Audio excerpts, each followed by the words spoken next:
Hi, everyone. Welcome to Slamfire Radio, episode 351 for April 23rd, 2020. I'm one of your hosts, Kelly Lynn. I'm Adriel Michaud. And I'm Jason Phil. Yay! Yay! We did that really, really well. Trevor wasn't here, so we didn't screw it up. So that's awesome. Yay! I missed Matthew interrupting, though. Oh, I'm yeah. pretty good at interrupting. Yeah, I've been getting better. Yeah. Yeah, we're trying to step up our game since since Matthew left. He was the king of it, but yeah, we're not that bad. So anyways, why don't we get into the show and get it started? Jason's going to be on for the whole entire show. We just convinced him to do that. He was going to be on for the main topic, but voluntold, I think is the term. Yeah. Stay on for the whole thing. All right, so why don't we get into what we did in guns? What we did in guns this week is brought to you by the Calgary Shooting Center. It's Canada's premier firearms retailer. Right now they have the CZP-10F handgun, 9mm, of course, 4.5-inch barrel. It's black and it's $545. You need to get one of these. Such a good deal. I just want an excuse to buy one. Well, two is one is none. I'm not sure why you're talking about buying one. Okay. True. See, this with Adriel, when you say that to him, he'll go and do it because the last handgun you bought two of them, right? Which SFR, one was that? That was SFR. Oh yeah, true fact. Yeah. Yep. I forgot about that one. Those ones. Yeah, because they were really good deals. $545 is actually a really good deal for this. So, I wonder how many mags it comes with. I don't know. We don't have. Bet you $1 comes with 3. Well, if one is none and 2 is 1, and then 3 is 2, or 3 is 3, I don't know how this works. This is very confusing. At that price, 3 is almost free, so just get 2. Oh, okay, yeah. 5 is 3. Potato. Yeah. Kelly, are you tired of us yet? No, I actually got distracted by an email that was sent by Sean Mullen. Hi, Sean. I'll get back to you on that one. Shiny objects. It was like, the whole bling bling, email. Okay, never mind. What were you talking about? Kelly, guns or Kelly's something. drinking again. I actually am. First time in a long time. I needed one. My quarantine is going well. I'm now into the booze. Okay. All right. Gonna be one of those shows, everyone. And I'm no longer ketoing. I actually ate a plate, and I do mean a plate full of the cinnamon rolls, and I made sourdough bread today, and I'm going to have that after the show. So I am drunk on wheat right now. It's not very good, actually. It's probably, it's bad. So, okay. Anyways, Adriel, why don't we talk about what you did in guns this week? Then we'll go over to Jason, then we'll go to me. And I don't think it's going to take very long. So, oh, but I did stuff. Oh, did you? What'd you do? I got out and did a little bit of gopher shooting. A little bit. You did. You sent pictures too, didn't you? I sent a couple pictures. Yep. The snow is almost melted in the place I go. Jason, it's probably fully melted where you're at, but all of our snow is gone at our place except for the north facing slopes, but everything else is gone. Yeah. But place I go, it's mostly melted. But the gophers were a little bit skittish, not really out doing a whole bunch. But they were in their holes chirping at me with half their head exposed, kind of looking at me sideways, kind of a thing. So that's all. That's all it takes. Bring the maple seed sling out, get practiced up with that hasty, and I just went to town just like that. And I would say I made most of my shots standing offhand, because you see the most like that. That's where you see the ones that are close up to you, hear them chirping a little bit, and if you watch very carefully, you see a little head just pop up a little bit. You just got to watch that hole. So yeah, I got out and did some gopher shooting. Just brought one of my 10-22s and just shot with that. Just plinked along with 22s. 22s are fun. Yeah, so quiet, so easy to bring like a pocket full of like 100 rounds wherever you go. And doesn't weigh you down. Doesn't weigh you down. Nice and cheap. Yeah, it was just a really relaxing time out shooting. So what was the body count? I think I only got about like 30, which is not a lot, but it's active. How long, enough. Adriel? 2-3 hours. Nice. Yeah, it's not a lot. Like a busy day, you could do like 500 if you had like a real busy day, but not busy. I'll have to wait for the babies to come out. Then you get those triple digit numbers. And they line up, you get 3 with one shot. Yeah, those are fun to get. Yeah, but that was a good time. It was good to get out of the house too and get out in the field, because that's where I like to spend my time, out in fields, Alberta fields, shooting gophers and hunting deer and that kind of thing. So that was good. And then I have been doing some reloading, and I have been making some 308 and some more 308 and then some more 308. 308. Mm-hmm. Yeah, and now, okay. So have you been doing it, or has number one son been doing it? He's been helping. Yeah. He's been doing a process here or there with gloves on and that kind of thing, so he doesn't get any carbon or whatnot on his hands. But yeah, he's been helping out with it, which is a nice change of pace. Could be a report for school. This is what I did in homeschooling. He's actually doing school from home though, right? Because he's doing it by computer. Yep. But it could be also, do a little report on it. Yeah, how to make ammo. That won't raise any flags at school, will it? Oh, maybe it will. I don't know about that. Mr. Michaud, we need to speak with you. Yeah. No, they'll ask to speak to my wife, and then I'll hear it secondhand, and I don't even want to hear that secondhand. Well, I got 2 kids homeschooling. One on academic suspension. One's going to be suspended. It's going to be pretty tough. One of them called in a bomb threat. Got called in. We had to clear the whole building. Oh my God! Really? Oh dear. No, it's been good. My youngest is. It's their schedule's pretty easy. But anyway, back to what you did in gun. Sorry, Angel, I interrupted. No, that's fine. That's kind of what we do. I don't know if you've watched this show before, but it's kind of what we do, eh? I said, Jason Squirrels, he's going to fit right in. Oh, Dad. Yeah. So I made a bunch of 150 grain 308 with 41 grains of IMR 4895. I think 4895, which was, I think we were talking with, I think Tim was actually commenting on the show last time. That's the loading he likes to do for service rifle 308. That's what I'm going to use the 308 for, is in my M1 Garand. And so I made a bunch of that, and now I'm making up some 165 because I'm bored and I have bullets, so I will assemble them. I've already finished trimming and uniforming and deburring and all that other crap to my other cases, so I'm going to do something with them. Did you pick up any more powder? No, I'm just going to use whatever I got.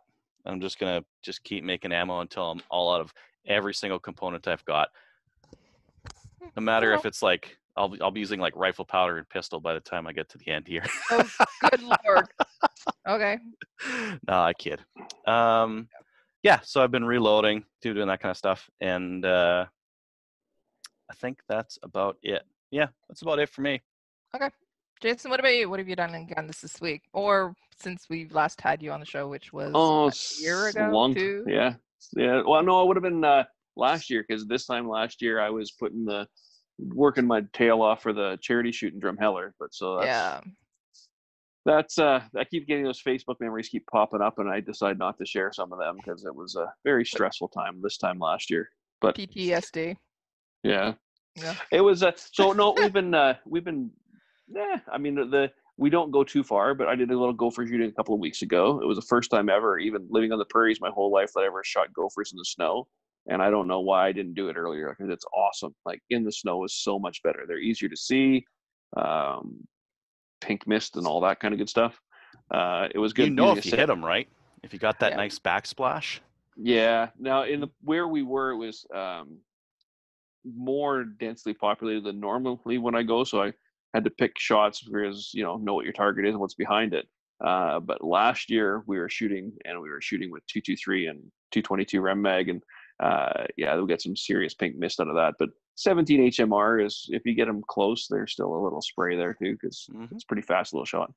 Other than that, I'm cleaning out my shop's got where the previous owners they made their honey in that shop. That's my my gun room, and it's I was given a bunch of cabinets, so we're clearing out shelves and moving stuff, and so we're trying to figure out where to put all the reloading stuff. It's kind of funny. We've lived here 5 years, and I haven't reloaded a single shell here, but I have accumulated 4 more reloaders since we moved in. So 2 Dillons, 3 RCBS, and 3 Ponsless Warren. So we can load just about everything 12 gauge and down. Good for you. And accumulating components, I guess, when you see them on sale or in bulk or the right price, the right time, and money falling out of my pocket like it used to, but doesn't anymore. Okay, so I have a question for you. Where do you normally get your components for that?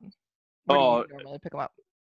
So wherever I can find them. So Alan Day, who is the brother of the people that own Silver Willow Sporting Clays in Carstairs, he supplied most everything when I used to reload a lot of 12 gauge. Okay. I still have a box of 5,000 shotgun wads that I haven't even opened. So the lead, the last time I bought lead, I probably bought 35 bags of lead, because the Canadian dollar was at par, and a friend of mine was coming back from the States with an empty truck, and he brought pallets of lead shot back. Nice. I mean, 25 pounds of lead, we were paying $30 Canadian delivered to Calgary. I think that's, I mean, I consider that my best investment ever. It's over 100% return. Oops, there's that still going. And then I've got a berm at my place where we do a little 22 plinking and such. So it's, I haven't shot any scores. There's no competitions going on, but, and I haven't been practicing my maple seed yoga, which I should, but it's, we've been, this quarantine we've been very, very busy. We got an acreage that needs lots of work, and we've just been working. Like I think like everything everybody else should do. It's not what I did with guns, but in uncertain times when everybody's under a lot of stress, my wife and I decided to do a little home renovation. So that's make it even more stressful. Add to the tension, right? Makes it more fun. Yeah, that's awesome. But it's been good. We should try and shoot once a week. Something, trying to turn some money into noise every week, and trying to tidy the reloading room and rearrange the gun safe and that kind of thing. So try to do a little bit every week. Okay, cool. All right. That's it. That's it. All right. You've been pretty busy though, it sounds like. I have done absolutely nothing. And next. Zero. Nothing. Zero. That's it. Well, we had a show on Monday, right? Yeah. I'm going to interrupt again. These microcasts you guys are doing are awesome. Like, everybody's got that little bit of extra time, and this is just a little bit of I hate normalcy. Is that the right word? I'm not sure it's the right word, but sure. It helps. The mental health is a big thing, and this keeps our normal and our community together. And I just want to say thank you guys for doing it. You're welcome. Last microcast wasn't as micro as the other ones, and it's a little off topic, but actually I think that was pretty good too. The fact that it is, something that's out of the norm, get other people listening, but just something a little. I had people say they really liked it, like commenting to me. It's like did too, yeah. I didn't think that so many people would be into this stuff, but yeah, lots of people were. So we had people messaging about, RC cars on radio. I mean, people want to talk about bread, all kinds of things now. So we got a list. I don't know how long this pandemic is going to happen, but our microcast list is growing. So we're going to get weird with it. We don't know how much longer we got, but we're going to get weird with it. We're getting into the fetishes. All right. Oh, somebody wants to say hello. You're right. Hello. Hang on a second. I got a cute dog there, Jason. Yeah. All right. So, I haven't done anything other than just doing the microcasts, and that's about it. I cleaned up my gun room. That's it. Before we move on, Adriel, somebody was asking how many 1022s you have. I have been watching, by the way. Well, I have some for Project Maple Seed. Mm-hmm. I think I have 4. 4? I think I have 4. Yeah. Yeah. Okay.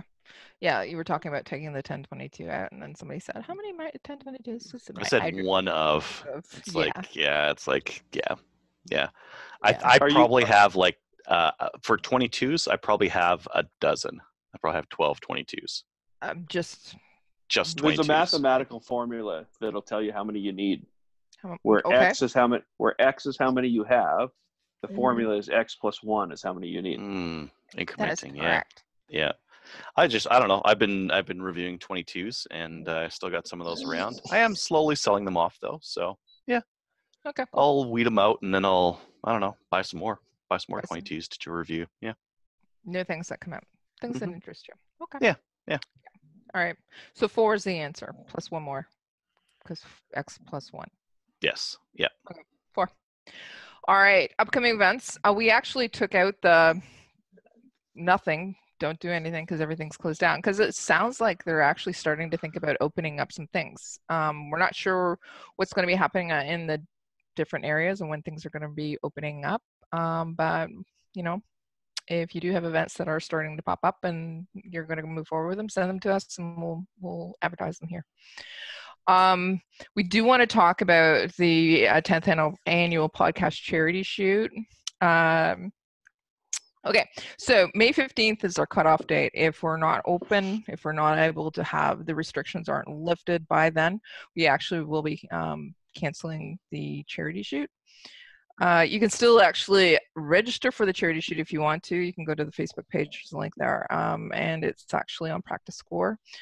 If it does get canceled, what we will do is either we'll issue a refund or we can actually just give the money that was raised to the charity of choice. Still be nice to be able to do that. So May 15th is a hard date for our cutoff, whether we're going to be opening or holding or whatever you want. I just think this is something that Trevor's dreamt up so he didn't have to follow such a good shoot in Drumheller. He just wanted to cancel this one anyway. So you're absolutely right. Fear. It was hard. It's hard to follow up that shoot. That was an awesome shoot. Like that was fantastic. That was so much work. Oh my God. Yep. It is a lot of work.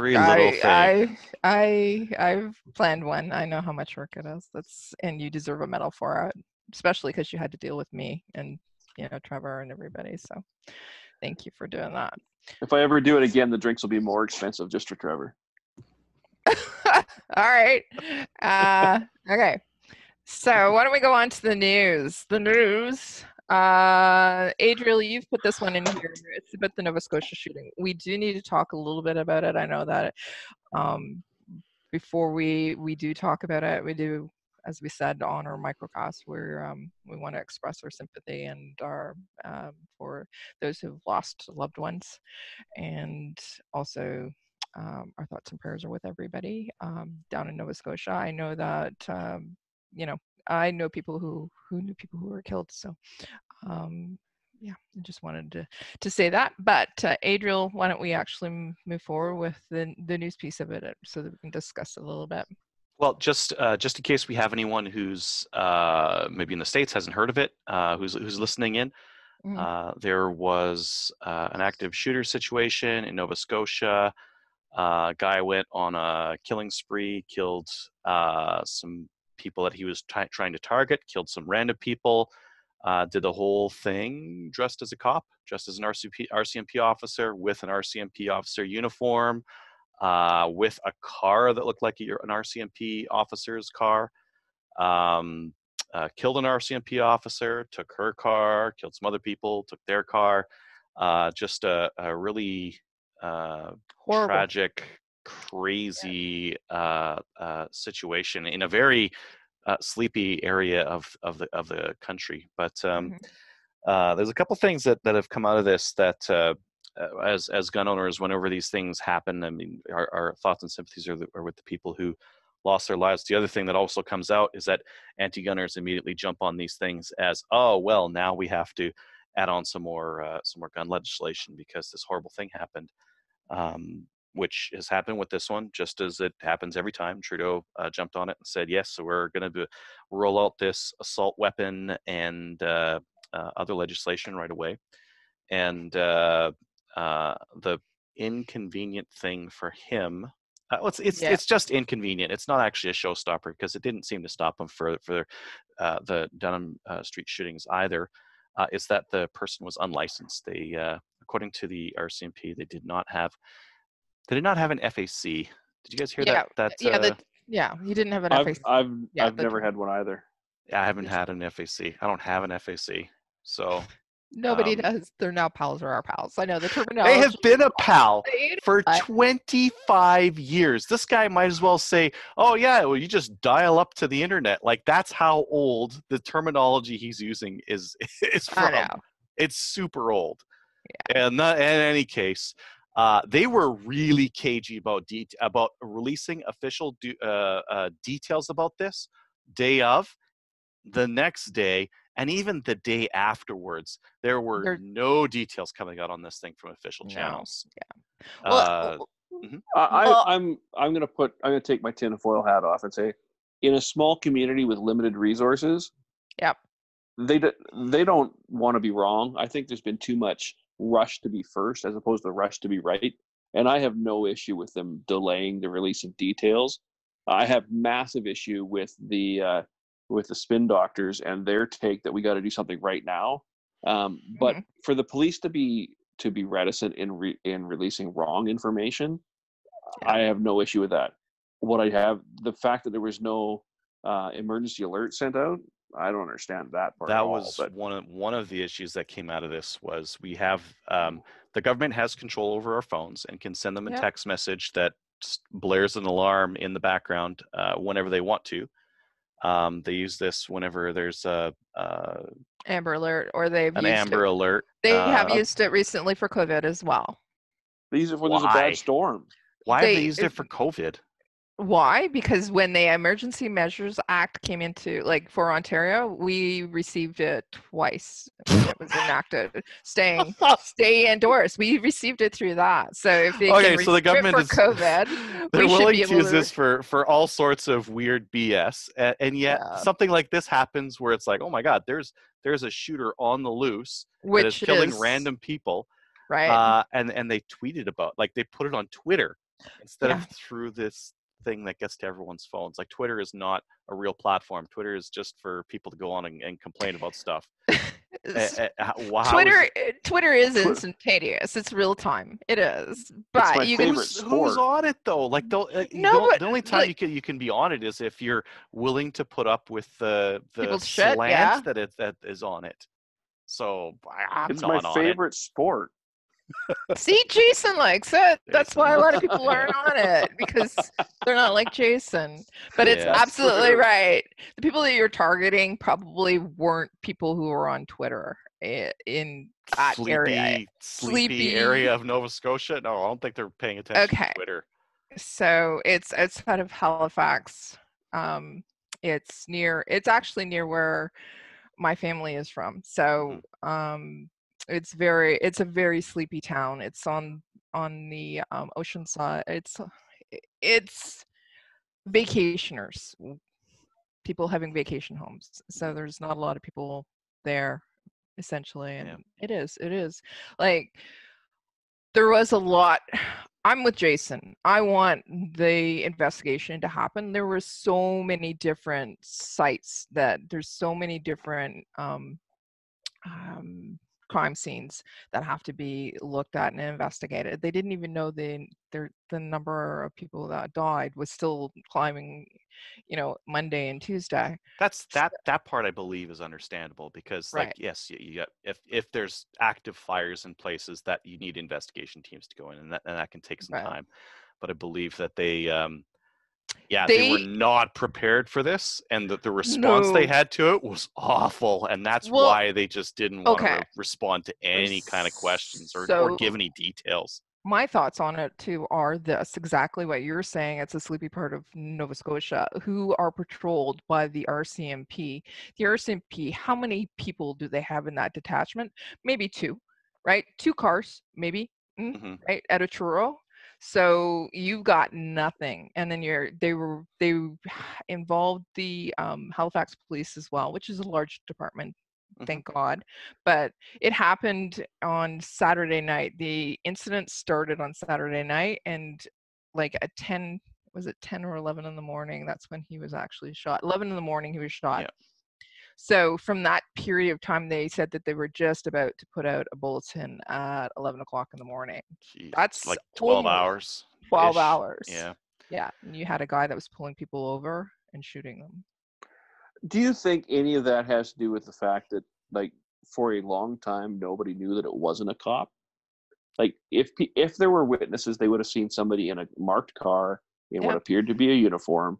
And if you're the police, wouldn't you be trying to figure out who on your team was where to find out if this was one of your people? Like, I mean, I'm not trying to defend anybody. I just want to, like, I'm not. There's everything about this is bad. And the RCMP has I would say a crisis of identity and a crisis of morale from coast to coast. Yep. And we just don't know what we don't know. So I'm the only guy. There's only one person I'm judging in this, and I'm not going to say his name. And that's it. Like everything else, I'm more than happy to wait to find out the truth, as opposed to I don't want to find out wrong stuff first. I think we're going to find out wrong stuff eventually, because the issue I have so far is that they've been extremely quiet, and it's like every time something gets out, it's like it shows them in a bad light, and they weren't the first ones to say it. How many days did it take before the news found out someone shot up the fire station? But do we know? That's another thing we don't know. Do we know that was actual cops that did it, or was that accomplices? Or are you sure? That's what they said on the report, but they didn't like come up and say like, hey, we had a friendly fire incident. Our cops were looking for another cop. They found someone. They yelled at him. The guy didn't give the correct response. There was a shoot up. They could have just said that, right? They could have said it was a mistaken identity and some stuff went down.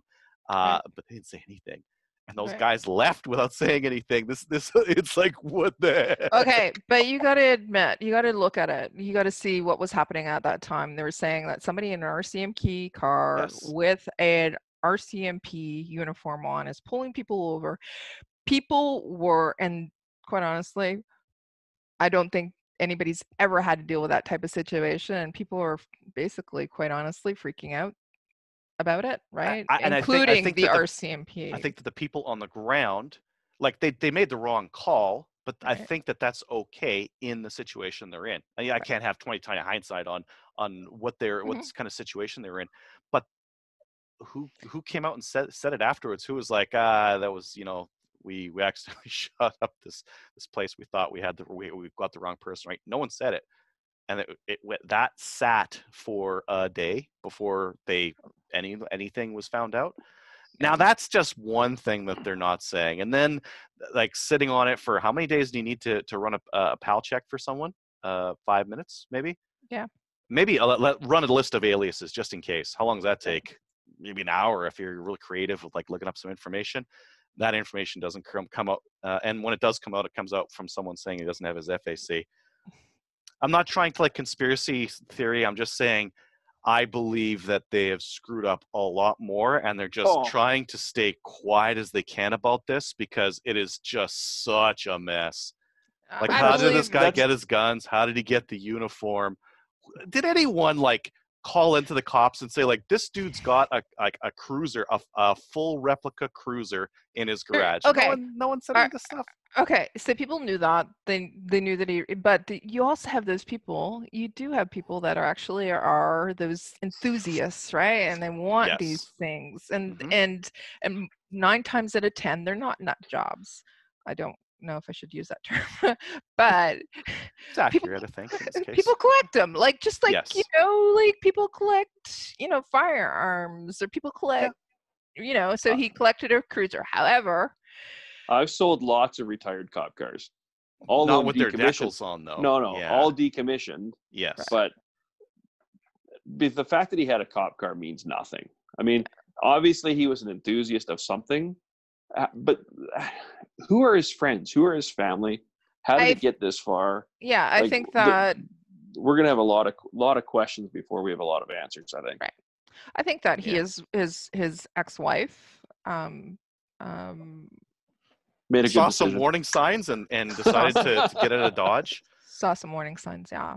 And unfortunately, she was one of the victims. So. Yes. Yeah. But I think that there was probably a lot of red flags in his case. But of course, and they're speculating on to everything. Come out. No, some of the red flags are coming out, and we know that they're going to come out because, as much as people say like lone gunman just like kept to himself, like nah, these like people see this kind of stuff. The lone gunman thing happens, just not very often. Usually, right. Some people will be like, oh yeah, if you would have said like someone's going to shoot up the neighborhood, I would have bet $100 on that guy. And a couple of things are coming out. One was like this assault from 2020 where he beat up some 15-year-old and threatened him with him and his buddy threatened him with a crowbar or something, which like by itself, who cares? But in combination with these other things, start to paint a picture of like, oh yeah, this guy is like fully screws loose. And if anyone knew this guy had a gun, they probably should have called that the RCMP safety line and said had a safety concern. Well, with that assault, he had a weapons ban, but typically weapons bans are only 10 years. But if you had that, the RCMP would have been looking into it if he had applied for a PAL. Correct. Yeah. Right. But like so like when they this really could have gone either way. He could have had a legal PAL. He couldn't have. In this case, he didn't. Yeah. So how did he get the guns? And then we have to look at that as well. But one of the things that I wanted to talk about, I know that we should be moving on soon about this though, is immediately, and I'm talking immediately after this happened, the anti-gun groups actually petitioned, Bill Blair, as well as Trudeau with respect to the ban. Do they have that email sitting on their computer open, ready to hit send? Like Absolutely. I believe I don't think this is. They're looking. Never let a crisis go to waste, right? Even a bad one, because like Trudeau was talking about assault weapons at the Danforth location of the shooting there. It's like that was with a stolen handgun. Why are you talking about assault weapons? Same with this one. This dude's got illegal firearms. He's talking about assault weapons bans. Doesn't matter. The facts of the case are inconsequential to the push for more gun control. Exactly true. Now, do you want to hear something? And then I'm done with this conversation, this part of the conversation, if we want to move on. But I have, as people may or may not know, I lived in New Zealand for a while, and I still have Facebook friends and such down there, especially in the gun community. And one of the guys I correspond with down there sent me a ungodly hour this morning that he's reading and watching our news. He goes, "What are the odds that the guns he used were stolen from the cops?" And I said, the guns afterwards were. No, right, before, but what about the first one? Before? I don't know. Yeah. And we don't know. Are we ever going to? Another good question he had too is, are we ever going to find out how many people were killed with the fire, as opposed to killed with the guns, or are they all going to be gun deaths? I said, well, they're all gun deaths because the gun was involved. But he had brought up a good point. Like, like the fire is a terrible thing to investigate, and. Mm-hmm. That's why they light bodies on fire in the movies and in real life when they light cars on fire, right? Is to destroy as much evidence as possible and cause like mayhem, right? Because now you have to, I understand why a local police force wouldn't be able to handle this because it's just not possible. You have to deal with a fire at every location. You've got this guy who's mobile. Like it's just not possible for you guys for them to have a good response to that. Nope. It's just the actions afterwards. They're like, oh man, you guys are trying to cover this up and you guys are not doing a good job. Like this is not a good look. And it's annoying because we will face the after effects of Trudeau coming and banning a bunch of our guns because they can't keep their stuff going. Yeah. Okay. Anything else you want to talk about this? I don't know. Did tinfoil hat enough? Feel free to edit as much of that. We don't edit. I don't think it was tinfoil at all. I think that there's a lot we don't know, and we won't know a lot until the investigation is done. But I don't trust any release that they do after this. The thing is, like they were someone told those cops not to say that shooter didn't have a PAL. Someone kept that information with a lid on it until for 2 days, and they had that for 2 days. And I believe that someone in that administration, whether it be Blair or something like that, was keeping a lid on that stuff. And I think that, I can't, how can you trust these guys when you know that they're holding on to information because it's not matching the narrative and it's not supporting their further agenda? No, but people are asking those questions. Did he have a pal or a pal? They did come out with it later. Yeah, I know. Finally, after getting point blank questions. So, you guys know the answer to this. Boss says I can't say it. Sorry. It looks bad. Yes, it does. But anyways, Russ actually says, why did the commissioner of the RCMP have to look at Blair in regards to the question whether he had a gun license? The RCMP is an independent body and should have answered it under a minute, just like any other officer. Yes, it doesn't take that long to actually, because the RCMP is the issuing body that actually issues these. So they could have been on it, just like a CPIC. CPIC is immediate. If you do a CPIC, it comes back almost immediately. So you know what? Absolutely. But I just wanted to say also that, you know what? It's a horrible event that happened. And you know, I'm thinking about especially the people who are living in Nova Scotia right now that have been, you know, with COVID especially, not being able to go in and talk to their friends, reaching out to their family, giving them hugs or anything like that. This is actually pretty traumatic for them. So just wanted to say we're thinking about you guys. So let's close the door on that one until there's more news. Is that cool? Yep. Yeah. Okay. New gun stuff. No new gun stuff. No new gun stuff. There might have been, but I was distracted by this other stuff this week. You're distracted by everything. Okay. Yeah. So we have Jason Phelps on for a specific reason. We wanted him to come and talk about shotguns. Adriel's going to do the interview because he's super interested in the topic itself and is going to guide our. Well, we've talked about shotguns before, but we had some questions on chokes. And I think that the last time we did shotguns, we approached it in a very clinical, theoretical way. We're talking about, well, here's all the different kinds of chokes. Here's all the different kind of shot. And here's all the different kind of blah, blah, blah, blah, blah. And I think, okay, that was interesting. I think that it would be more applicable for our audience if we talked more specifically about how you apply that. What actions do you use? What shot sizes do you use? Which chokes do you use for different applications or different tasks when you're using a shotgun?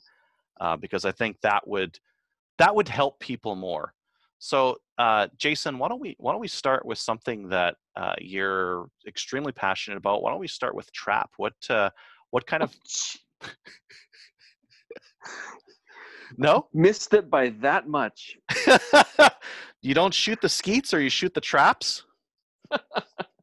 And so let's start generically with clay target sports in general, and we'll get to the individual games because each one requires different shells, chokes, and shot and loads and such. So we'll start with trap.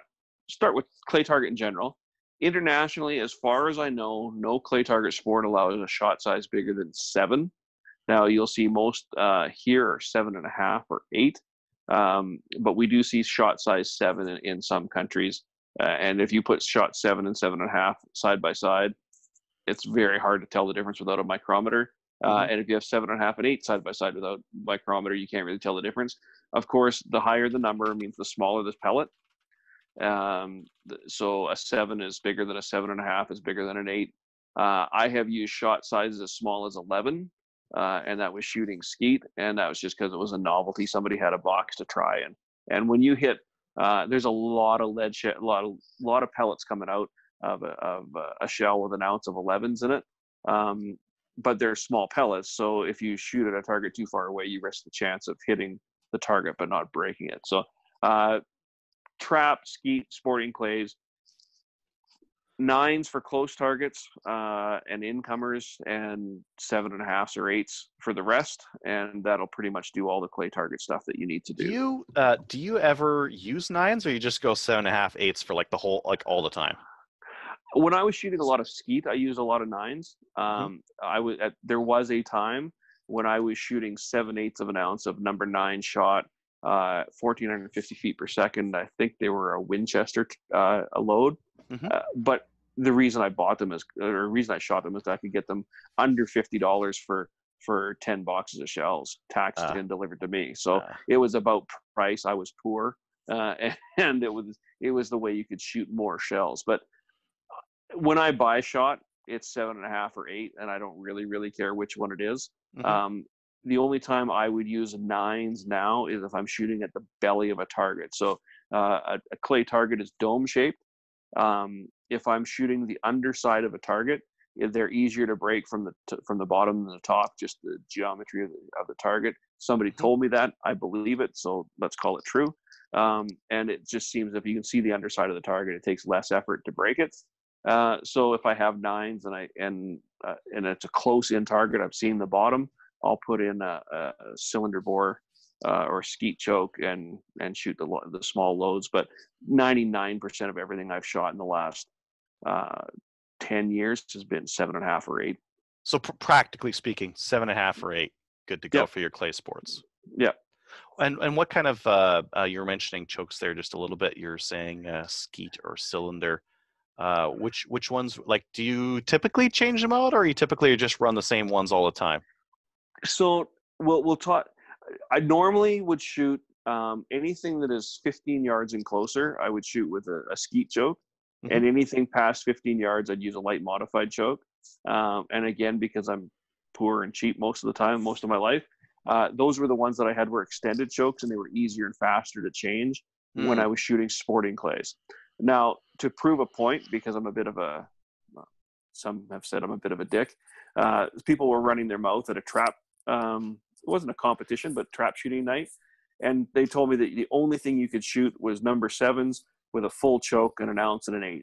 And I just happened to have a couple 7/8 of an ounce shells, like a couple of boxes of them. And I shot from the 27-yard line. So that's, if you're shooting handicap trap, that's as far back from the trap house as you can. And with a skeet choke, and I still beat them. Now, I'm not a great trap shot. I've never run 25 trap targets straight 2 rounds in a row. Like I've never done 50 straight. So I'm nowhere near competition trap level. But it's the chokes will help you by inches, and people miss targets by feet. So for people that change them in and out a lot, it's more of a mental game than anything else. You're convincing yourself you can with this tool. And realistically, George Digweed he shoots 32 or 36 inch Perazzis. Like, they're incredibly long barreled, extra full chokes that are fixed. You can't change them. Like, there is no threads there. They're just fixed choke shotguns. And he's won more world titles than anybody else. So it's the shooter, not the tools. But in a game of inches, every advantage you can make and give yourself, you do it. So if you can't compensate with skill, you spend the money and you buy more tools and toys. Yeah, because you're light modified, and you're saying you got skeet and light modified, so that's a pretty wide spread, right? You've got one that's very on the very close side, and one that's dipping out pretty far. Yeah, with light modified, I have broken targets at 60 yards. That's not consistently, but that's probably the farthest I've shot targets at. With my eyesight, I mean, that's so far away, it's hard for me to see it, and it's moving and lead and all that kind of stuff. So if it's past that, I'm just guessing anyway. But there are competition targets that we have shot. A rabbit target, so it's an extra heavy duty clay target that's meant to bounce off the ground and roll on the ground. I've shot them in international competition that was 35, 40 yards away and going downhill at an angle away from you. So you don't even get to see the full face of the target, and you need to be tight on those. But there again, you're talking about your shot pattern. The looser the choke, or the more open the choke, the bigger your pattern is. But you need typically 3 pellets to hit the target to break it. So it's the same amount of pellets out there. So the bigger spread, the bigger spaces there are between them. So you need to be able to have them close enough together to break that target.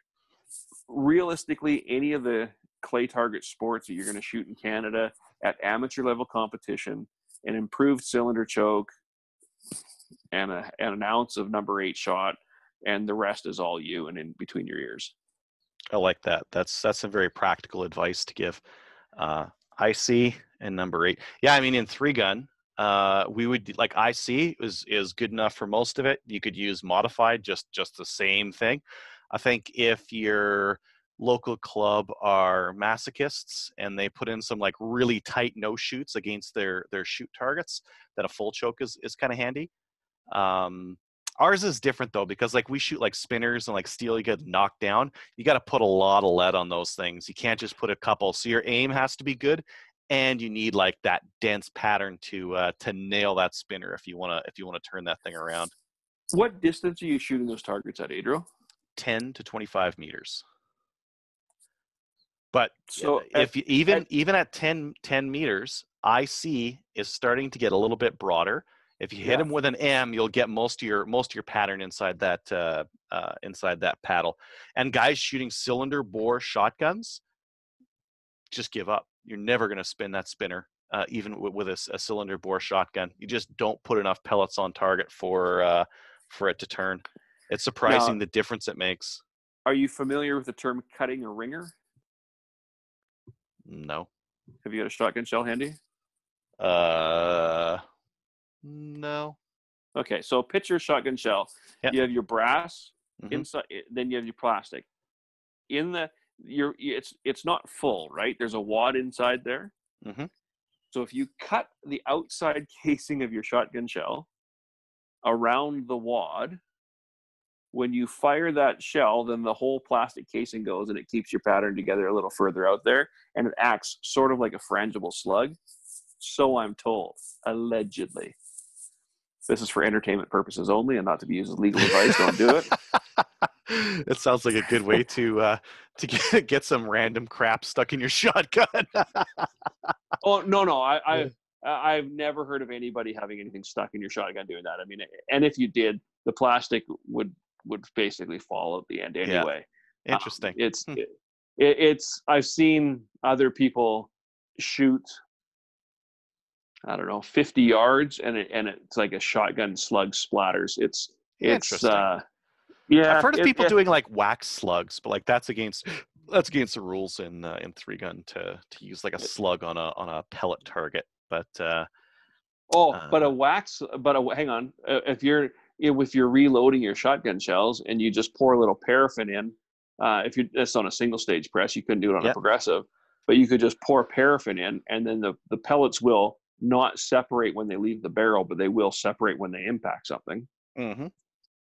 I mean, that's something I don't know the rules of 3-gun, and I have no application for that personally. I've read them. I have never read anything about using paraffin on pellets and whether that's legal or not. That'd be an interesting an interesting gamer move there. But why don't we move on to a different sorry, go ahead. On clay targets, it doesn't help. Don't do it there. No, it doesn't help on clay targets. Why don't we look into another sport? Maybe get into some hunting or something like that. What about for? Oh, actually, what action? We talked about clay sports. What action do you use for those? This clay target sports are dominated by break action shotguns, far and away. Partly because you get a fancier gun. And it's a little easier to walk around with your you know how you have chamber flags for your maple seed, and everybody's concerned about muzzle direction and safety, and safety is paramount. But with a break action shotgun, there's no way to discharge that gun when the gun's open. So we use the term open or out. So when your gun is closed, everybody assumes it's loaded. When your gun is open, everybody assumes it's not, because it cannot be fired when it's open. Mm-hmm. If you're shooting a semi or a pump, then you have to have your action open, and it's a little harder to see. So everybody, I mean, I shoot in competition a Beretta 391, which is a semi-automatic. I use it for hunting and for clay target shooting, and I use a Beretta 682, which is an over and under. Now, I don't know anybody who competes with a side-by-side. Maybe one. I think there's a guy named Dan. Practically speaking, it sounds like over and under or semi. Yeah. Unless you're shooting you're a dedicated trap shooter, and then you've got a single barrel break action. So it's just a single shot shotgun. And if you're a poor, then you use a pump? If you're a poor getting started and I never did. My first shotgun was a Franke 500 that I bought. I would say that firmly puts you outside the realm of the poors. It was the cheapest shotgun in the Calgary buy and sell. It was $260, and I sat at the craps table till I won enough money to buy that gun. It's the only time I've made money. Did you start with $500 and then end with the gun? I started with $40 and ended with the gun. Nice. Yeah. But I am not I've never been a gambler in that regard. But yeah, that's how I got my first shotgun. But it was a hunting gun. A Franke 500 is not a clay target gun. It's fixed full choke. It is light. It did not withstand the abuse that regular clay target shooting gave it, and I actually wore it out twice. Like it's gone to the gunsmith twice to get rebuilt. Now it just has a place of privilege in my safe as the first shotgun I had. And then That's I went something that we run into in 3-gun as well. People like wearing out shotguns. Yeah. When you look at like some of the Turk semi-autos, like they're cheap to start with, and some of them are okay to start with, but as soon as you start running 10, 20, 30,000 shells through them, it's like everything starts breaking on them, and exactly, and they're not reliable anymore. Same thing with like the Mossberg 930s and that kind of thing. Some people start with them and they really like them, they run, and then parts start breaking on them. They start like just jamming and getting unreliable. It's there's a difference between a shotgun that can go thousands of rounds between cleanings and a shotgun that can't. Mm-hmm. Yeah. Can we? I need to switch devices here because I'm going to lose battery on this one, and I can't plug in and have my earbuds. I'll monologue about 3-gun for a little bit. I'll be right back. All right. So I mean, in 3-gun, in terms of action, you see most people using when they're first starting out, pump action shotguns with an extension on it. Okay. IC or mod for a choke, and you're good to go. And if you Right. got a little bit more money, you get yourself a Stoeger M3K, which is a semi-auto inertia action shotgun. Mm-hmm. And if you got more money than that, you get a Benelli M2 or one of those fancy Tackord Versamaxes, or you get yourself an M2. Or if you're going to go open, you get one of those Typhoon F12s and you mod it up. And those will also suffer from some parts breakage. So just be ready for that. Most open guns do. Most open guns need regular maintenance to run. And so we got you on 2 devices, Jason. Not anymore. Oh, okay. Sweet. So when you're doing 3-gun, what choke do you use on the 3 when you're? IC or mod, and you could go with either one and run the whole time with just that. If you're going to get fancy, or if you need to conserve shells in a particular, like some stages might have overlapping targets or targets that are very close to each other, which with a shotgun is pretty hard because you put a no shoot next to a shoot and it gets some pellets in there. You rack up your penalties. Right. So for those targets, you may want to run a full. But those are rare. Like you don't see those very often. Most of the time you see people running just an IC or mod 100% of the time, and they're fine just with those. Okay. Yeah. We shoot, we call them poison birds in sporting clays too. They'll throw 3 clays and one of them is an off color. Mm-hmm. And if you hit that clay, then nothing counts. And they're not done in major competitions, but in fun shoots, it's a pretty common thing. And we can use them in competition, but it's kind of random on how the clays come out of the machine. So it's not usually done in big money competitions or big prestige competitions, but they're certainly out there. Yeah, you don't want to have the randomness with a competition where people are like supremely invested in it. But like in 3-gun, semi-auto is always a benefit. Although some guys like to run like huge extensions on their pumps because you can. There's no limit to your capacity for a pump shotgun in Canada. But mostly semis and no break action. Or bolt action.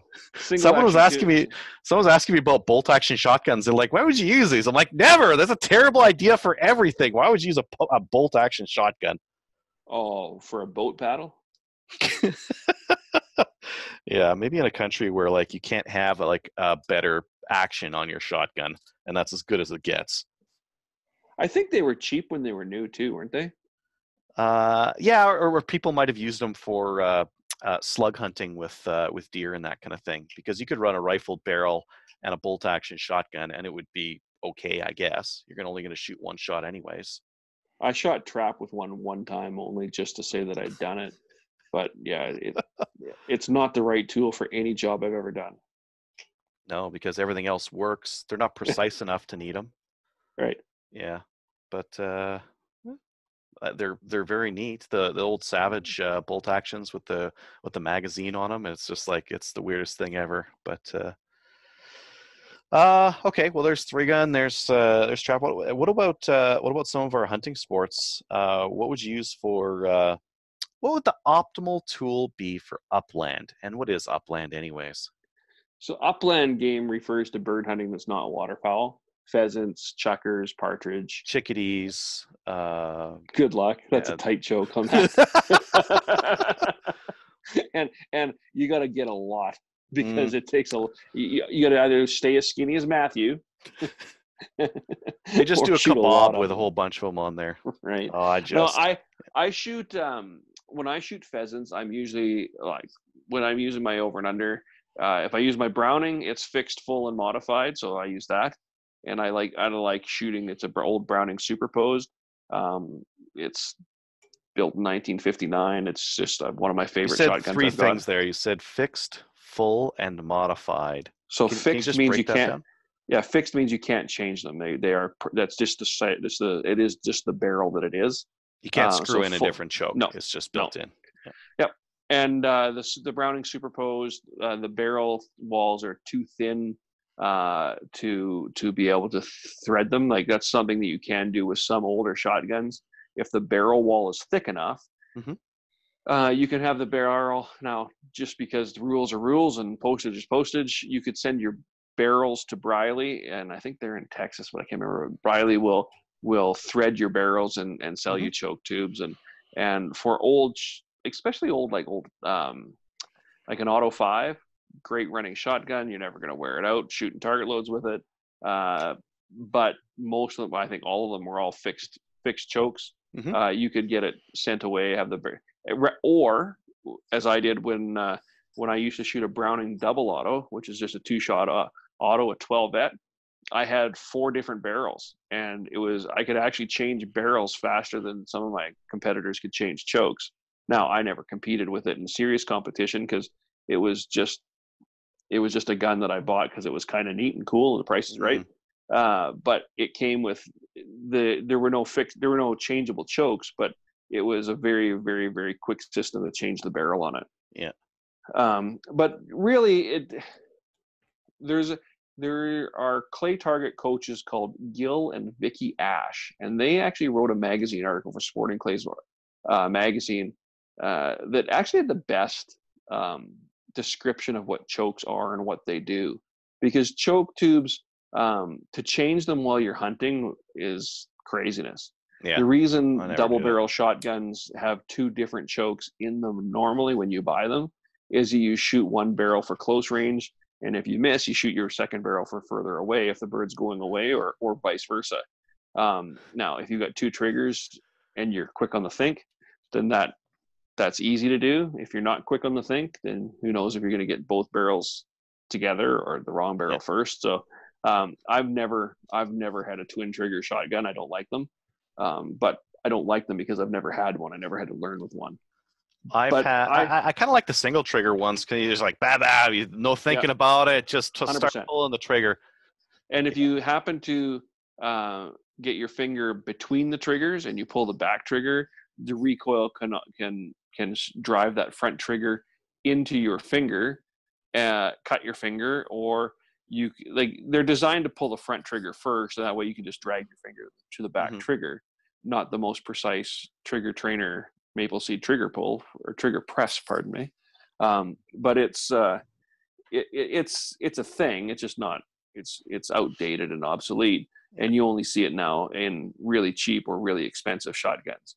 So I think what you're saying is for upland, double barrel, single trigger, whatever choke system they got in them. One that's a little bit more open, one that's a little bit more tight when you missed and the bird's flying away. Yeah, but this year I shot all my upland. I shot with my Beretta 391, and with a IC choke in it.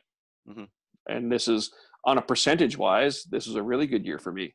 I don't think I got 10 pheasants and I used 12 shells. It's a pretty cheap year for pheasant hunting for me this year. Yeah. But I didn't go as often as I like. Yep. Goose hunting, I used the same gun goose hunting. As it turned out, skeet choke would have been fantastic because I went to take a shot at, I was with two old fellows and I went to take a shot at the geese after they called the shot and they said, "Sit down, not yet." And I'm like, "Why? Too far." I'm like, "I can shoot that far." He goes, "I'm not walking that far to pick it up." Now, the combined age of those two guys was dead plus. And I said, "I'll do all the walking. I'll pick up all the birds." But that was pretty much it we had 6 or 8 geese that day. It wasn't a big day, but if you're shooting inside. Before we get to the geese, two things. One, what shot size for upland? And two, can you move your camera up a little bit so we're not like, sorry. There we go. Yeah. Sure. I was going to shut my camera off so you don't have to look at me. I'm trying to stay away from the kids downstairs. So. And I'm trying to keep the window from being behind me for the whiteout. So there we go. What shot for pheasant? 7.5, 4, double aught? Yeah, double aught. So I use 4s and 6s. I use when I'm shooting, I use 6 in my bottom barrel, 4 in my top if I'm shooting it over and under. And is that steel or lead or bismuth or titanium? I shoot pheasants with steel shot. And not because I have to, but because where I shoot pheasants primarily, there's lots of ducks. And if I happen to have the seasons overlap and I'm in the same spot and there's ducks, I like to eat ducks. So you cannot hunt waterfowl in Alberta with lead shot, but you can hunt upland game with lead shot. So if you're more than welcome to shoot pheasants with lead. There's no regulation against it. It's a good thing. I tend to shoot with steel, because I bought a bunch that was on sale and I have it, and that allows me to shoot both. And if you're caught with dead ducks in your vest and you have lead shot because you were shooting pheasants, you're in a bit of jeopardy. So just to avoid the questions, I shoot my pheasants with steel. I try and not take any shots outside of 30 yards on a pheasant if I can help it. I've got a reasonably good dog if I can keep up. So pheasants, 4s and 6s, 6 when they're close, 4 when they're further away. For geese, I use number 2s or BBs. Somebody told me that was the right thing to do and the results have been good. So I've stuck with it. I haven't done any experimenting to find out if one's better than the other. You said BBs for geese? Yeah, BB or number 2 shot. And shot sizes go, like I said, 11, 9, 8, 7.5, 7, 6, 4, 2, and there are other. There's one. Is there one? I've never seen one. I believe I got a box of it.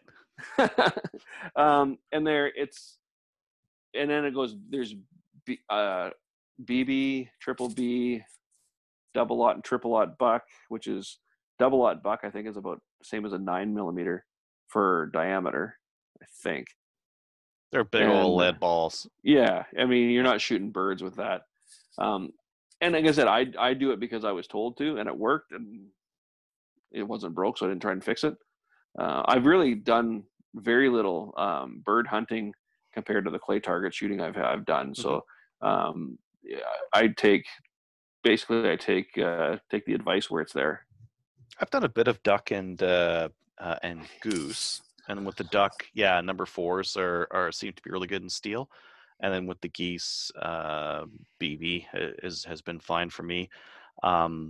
I really like a semi-auto shotgun just because I have one for 3-gun anyways, and I'm handy with it.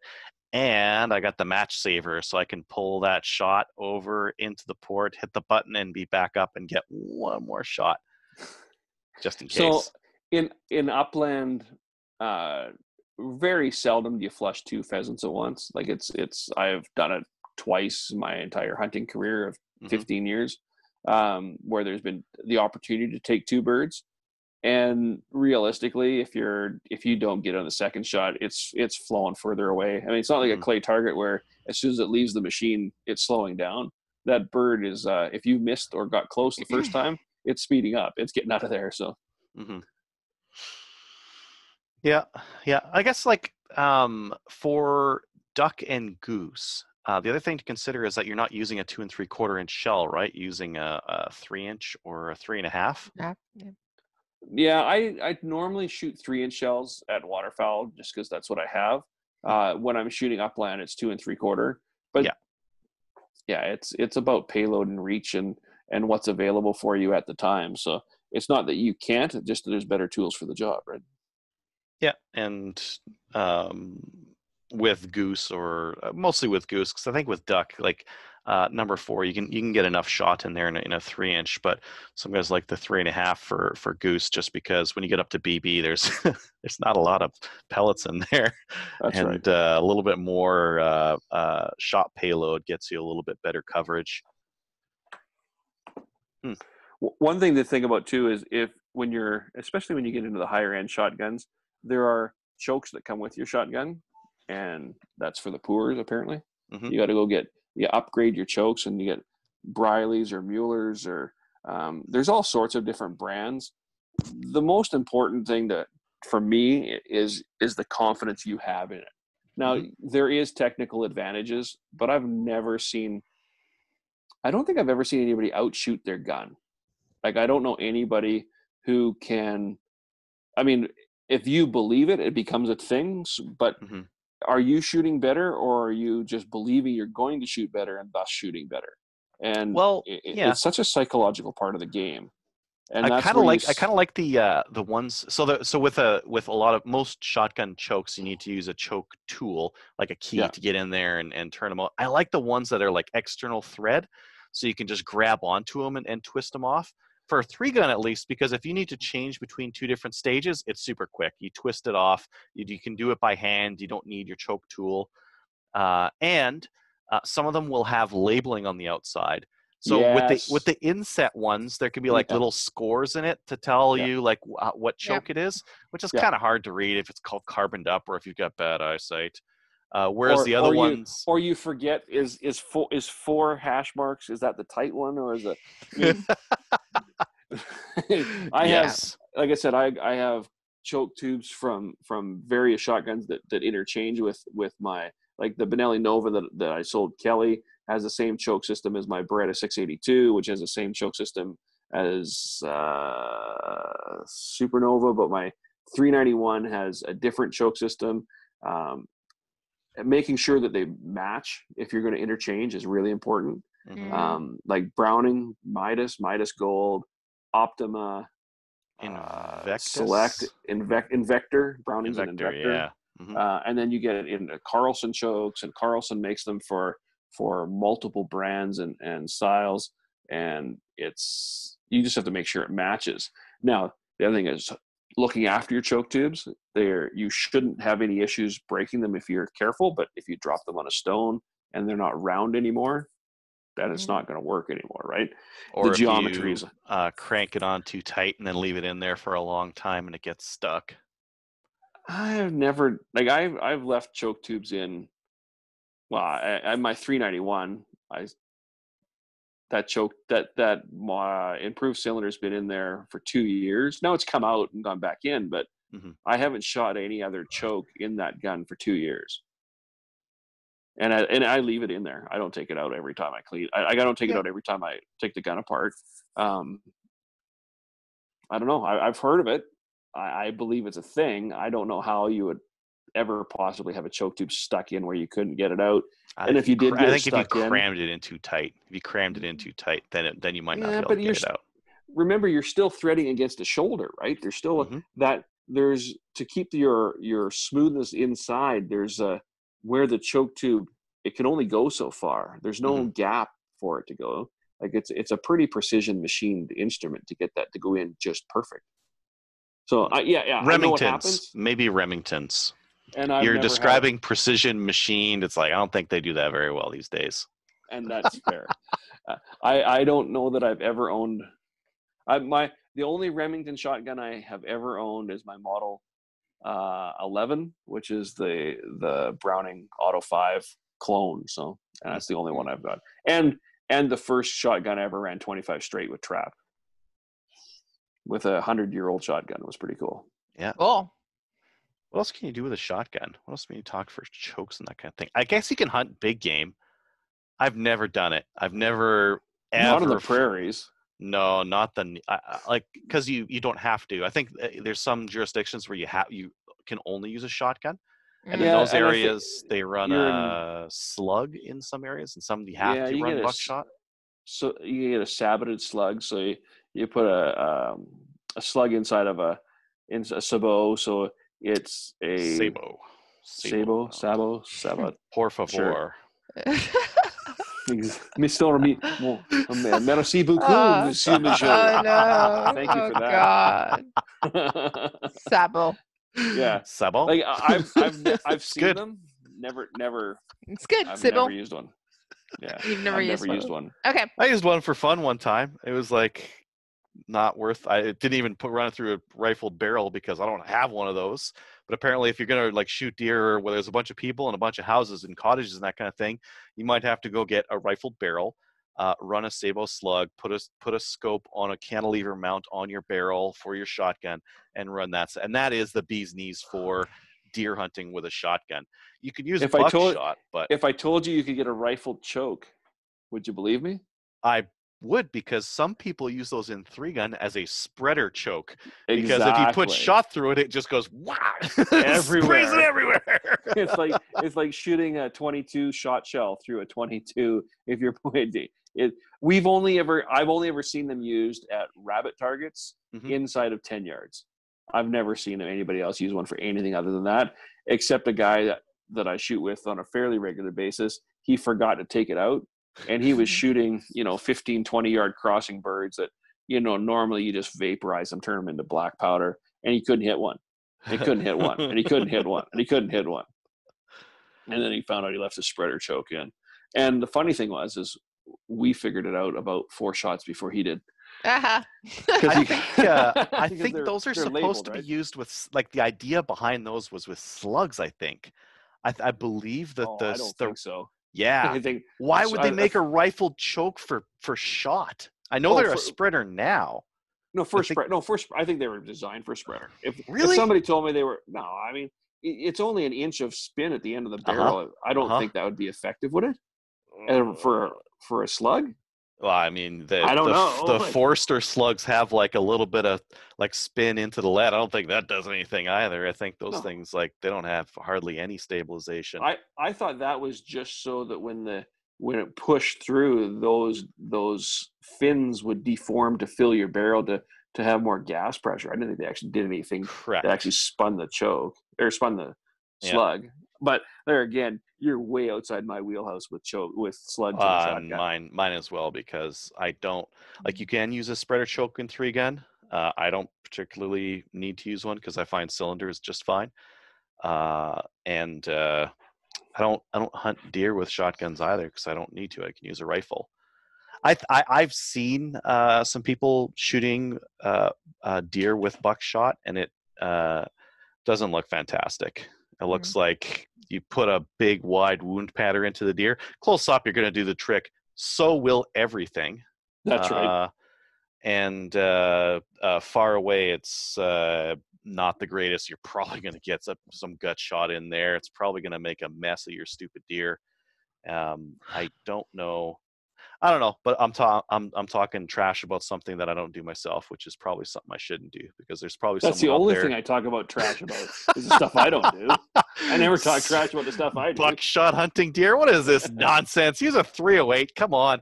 If they're that close, use a lever action 30-30. It'll be just as good or better. 308. 303 British. 303 British. Yeah, we're Canadian here, eh? That's right. Yeah, I find a lot of people say like, it works for deer, but like everything does. Everything That's works right. for deer. Yeah, it works great under 100 meters. Everything does.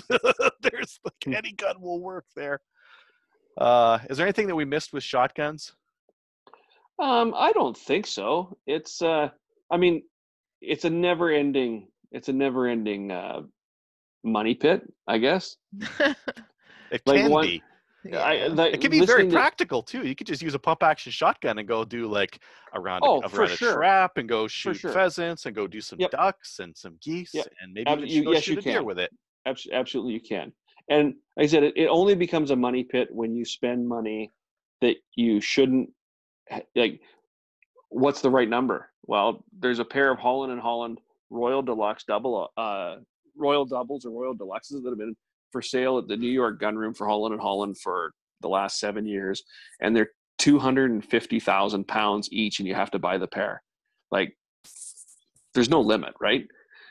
When Kelly said, Kelly, you said you got 12 gauge Mech Junior press, and you're going to, but your shotgun's at 28. Yeah, that's not going to work. Yeah, no. Okay. Yeah. But if you get a Ponsness press, you can interchange Ponsness and Dillon. I believe you can get interchangeable kits, but you're cheaper just to buy another press. Yeah, no. You know what you should do? What? Reload slugs. Get those Lee drive key slugs. Make a bunch of those on your 12 gauge press. Cast your own slugs. Save a ton there of money. you go. Oh yeah. Just do it in the backyard. Yeah. Melt up some lead. Have that fumes. Just blow it away from you. Yep. Okay. No problem. You good on shotguns? I think we are. I think we're good. All right. And I think I've been called for dinner twice while we're doing this. So. Okay. Are you leaving us? You got something better than dinner? No. Well, what's for dinner? No. I don't know. I'm just kidding you. I'm kidding you. But this is. I had to figure out a way to do this while being plugged in, because it's. I asked my kids to put my iPad on charge before I got home today, and of course they didn't. So I'm going to swap devices again because I've been plugged in for a little bit. So bear with me. I'll be right back. Okay. Right. So why don't we get into listener feedback? Thanks again for talking about shotguns, Jason, but we'll get into listener feedback, and then if you want to join us, just hop on. So listener feedback is sponsored by Armory DC Gunsmith. Armory DC Gunsmith is a full-service gunsmith who specializes in firearms refinishing. He offers hot bluing, parkerizing, Cerakote finishes, as well as wood refinishing. Check out his online inventory of new and used guns, firearms, accessories, optics, and more at dcgunsmith.ca. You can also check him out on Facebook as well as Instagram. And he has some sales on right now too, so go on in and check him out because he's yeah, it's a fantastic guy. Got some great sales.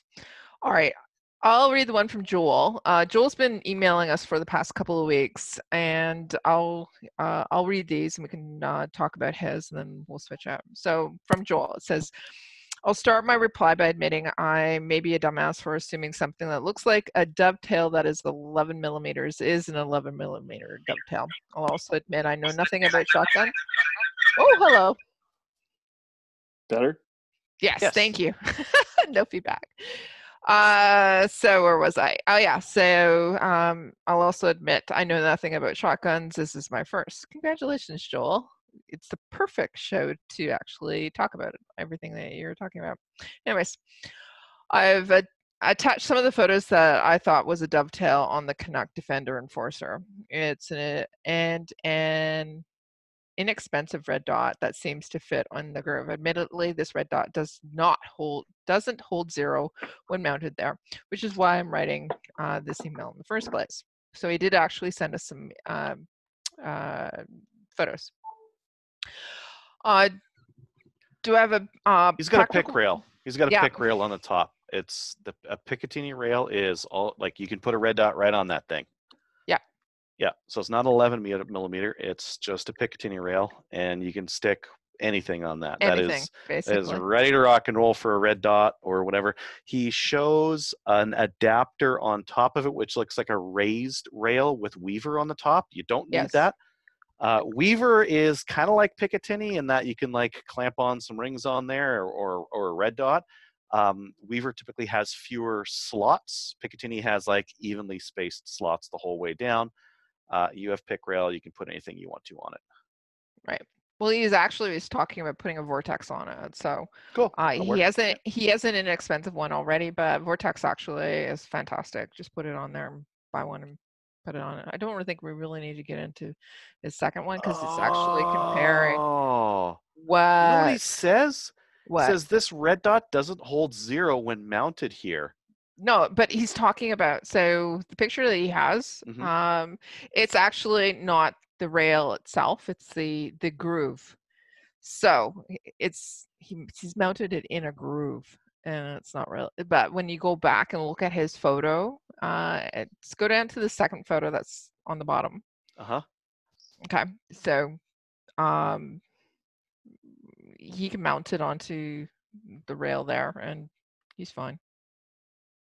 Yes, the pick rail on the top of the gun. Yes, exactly. the pick rail will take something. But he said, like, no, I was coming to some other conclusion. He says the red dot doesn't hold 0, which is why I'm writing this email in the first place. That's his red dot's problem. If he's got a crappy red dot and he's trying to shoot it on a shotgun, it's not going to hold 0 because that's a lot of recoil. And if you're running like an eBay or AliExpress red dot on your shotgun, it won't hold 0. It's going to get shaken loose by that thing. So vortex would. And that's what he said. He was looking at putting a vortex on it. And yeah, that's your better option. So all right, Wayne A, do you want to talk? Do you want to read Wayne A's? It's a little longer. Hi guys, I'm messaging you about why you shouldn't send a picture of your PAL. So here's what happened to me. I found a very nice Winchester 9410 410 shotgun that I couldn't live without. I contacted the seller. We agreed on a price of $11.50 shipped. So to be on the safe side, before I sent EMT, I asked if I could have his phone number, which he provided, and a picture of his PAL, and is addressed. No problem. He sent what I asked for. Good, right? So I sent my EMT and provided the password via text message. Everything good so far. Then he stopped texting me back. After I provided him my PAL picture, my cell, and my address. After a few hours of him not responding to me, I tried calling him. Guess what? It was a texting app. I got screwed for $11.50. Oh yeah, I forgot. I checked his PAL. It was a valet license.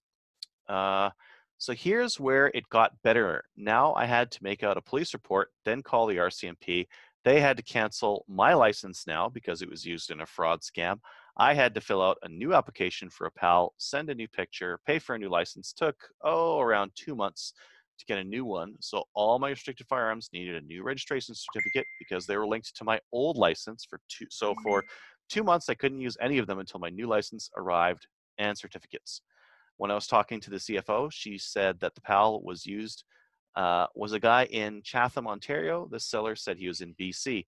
After I got off the phone with the CFO, I Googled the name on the PAL and the city and got a hold of the guy. He's an armored car driver, so he had to go through all the same crap as I did, getting a new license, but it was worse for him because he needed a valet PAL for his job. His work, yeah.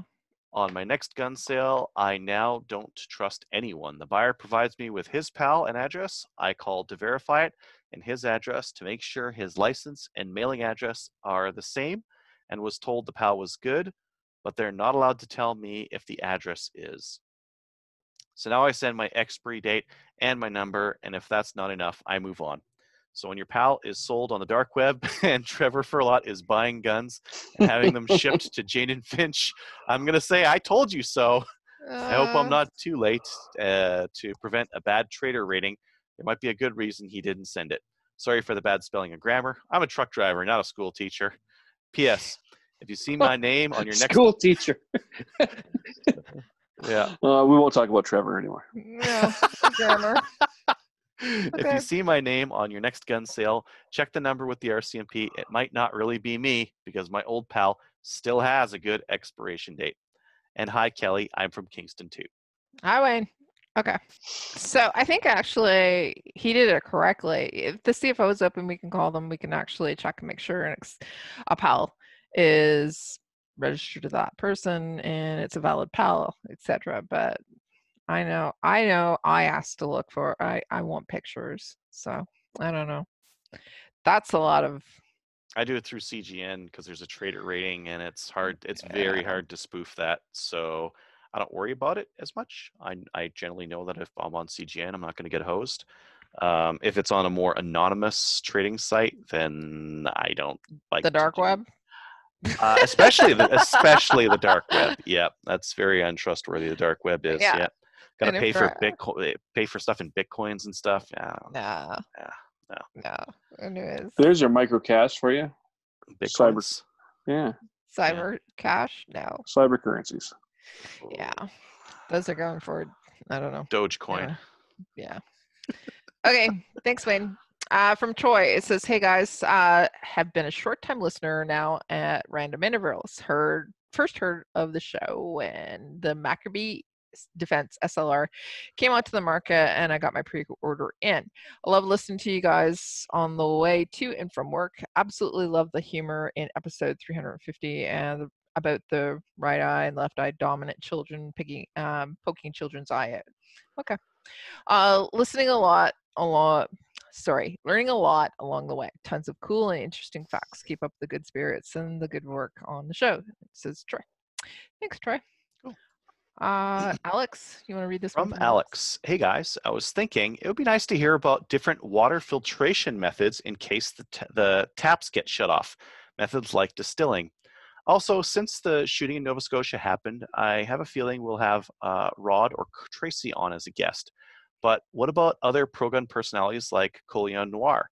Would be cool if Rod and Coleon were on a show together. Anyway, keep up the great work. Cheers, Alec.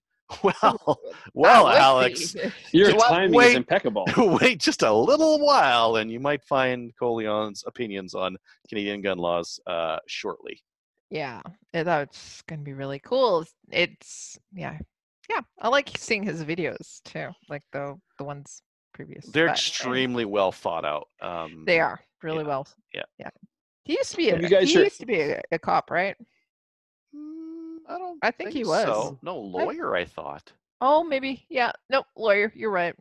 Yeah. Do you guys know Ken Blanchard? Does that name ring a bell for you? No, it rings a bell. Yeah, Ken Blanchard wrote a book. Hang on a second. I think it's called Black Man with a Gun. And he used to have a Black Man with a Gun podcast. I listened to that one. Yeah. Used to. Used to listen to it a lot, all the time. And in fact, one of the first podcasts. I like his perspective. He hasn't done much gun stuff lately, but he stopped doing podcasting altogether recently, I thought. I thought he just started something else a little while ago because he got transferred or let go from it. He's a preacher and worked for the FBI or CIA or something. Like, he'd done a lot of stuff and none of it seemed to make any money, but he was very interesting to talk to from a perspective that is totally outside my wheelhouse. And I'd like to see him and Coleon do something together, because Ken's got lots of age and experience behind him, but Coleon's got the tech and he's got the youthful part of it, right? He's excellent at arguing as well. Yeah, he is. Making a point. Yeah. Yep. Okay, this one's from Nathan House. It says, "Hey guys, I hope you're doing well and staying safe. I have a few questions and an idea for a subject of the show that I think would be good. First, though, I would like to answer Kelly. I sent an email a couple weeks back and I said how we are not allowed to use rifle for deer, and she wanted to know where it was located. He's located in southwestern Ontario, if I remember correctly. Okay, so it says, I'm located in Smithsville, a little town in West Lincoln area, and we only have shotgun season. He's talking about deer. So this is a perfect show to talk about because he was asking for shotgun recommendations for deer season and using a slug. Did we really cover that? We didn't really cover that, did we? Talked roughly about it. The go-to for a slug is a rifled barrel, Sabo slug, and a low magnification scope. We didn't talk about specific shotguns to use for that.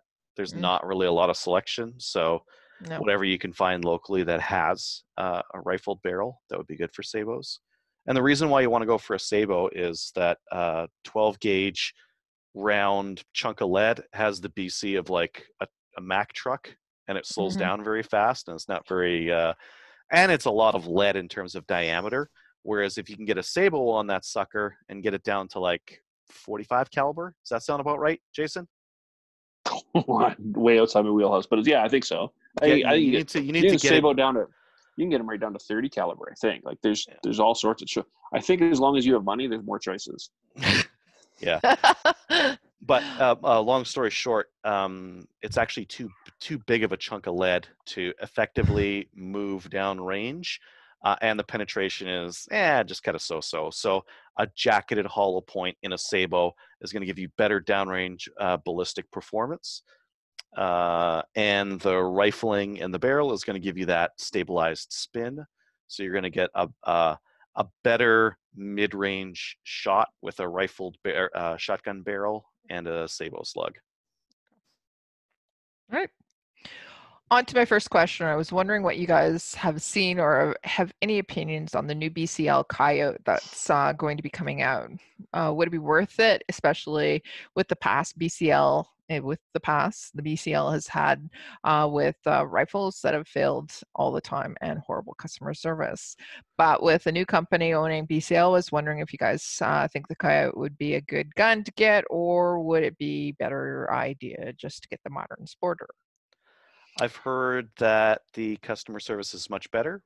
I've heard that the issues in the Mark 7 remain, and there are still many issues with that rifle. So I would personally not get the Coyote until it had a few hundred buyers and some reviews on CGN. I would want to see other people shooting it. Like the problems with for the WK-180, for example, didn't start coming out until a few months in, when people got thousands of rounds into them and they started running into reliability issues or durability issues.